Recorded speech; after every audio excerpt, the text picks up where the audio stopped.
இந்த உலகத்தில் எந்த கோவில்களுக்கு சென்றால் செய்த பாவங்கள் எல்லாம் கழிந்து புண்ணியங்கள் சேரும் என்பதை பற்றி இந்த வீடியோ பதிவில் காண்போம். இந்த உலகத்தில் உயிர் கொடுத்த தந்தையையும் உடல் கொடுத்த அன்னையையும் வணங்க வேண்டும். இதைவிட உருவம் கொண்ட சிறந்த கோவில்களும் இல்லை. இதைவிட சிறந்த தெய்வமும் இந்த உலகத்தில் இல்லை. உயிரோடு இருக்கிற கடவுள் நமது தாயும் தந்தையும் மட்டும்தான். இந்த கலியுகத்தில் தாய் தந்தையை அனாதையாகவும் அவர்களை கண்டு கொள்ளாமலும் இருக்கிறார்கள்.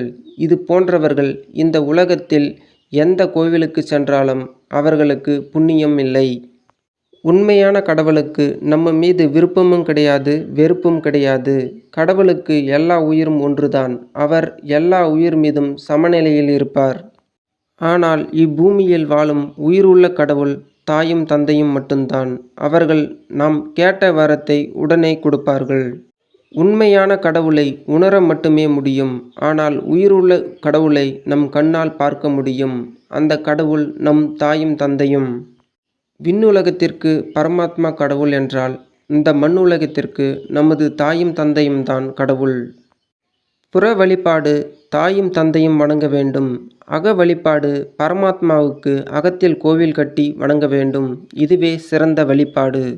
நாம் எந்த கோவில்களுக்கு சென்றாலும் முதலில் தாய் தந்தையின் காலில் விழுந்து ஆசீர்வாதம் வாங்கிய பின்னரே மற்ற கோவில்களுக்கு செல்ல வேண்டும். அப்படி செல்லும்போது பெற்றவர்களின் ஆசீர்வாதமும் இறைவனுடைய அருளும் நமக்கு பரிபூரணமாக கிடைக்கும்.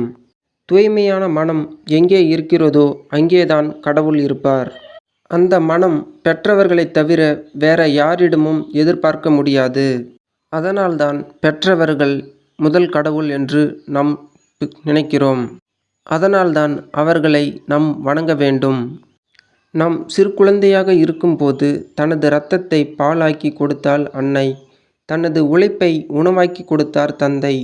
அவர்களுக்கு பணிவிடை செய்து பெற்றவர்கள் அருளையும் இறைவனுடைய ஆசீர்வாதத்தையும் பெறுவோம். நன்றி, வணக்கம்.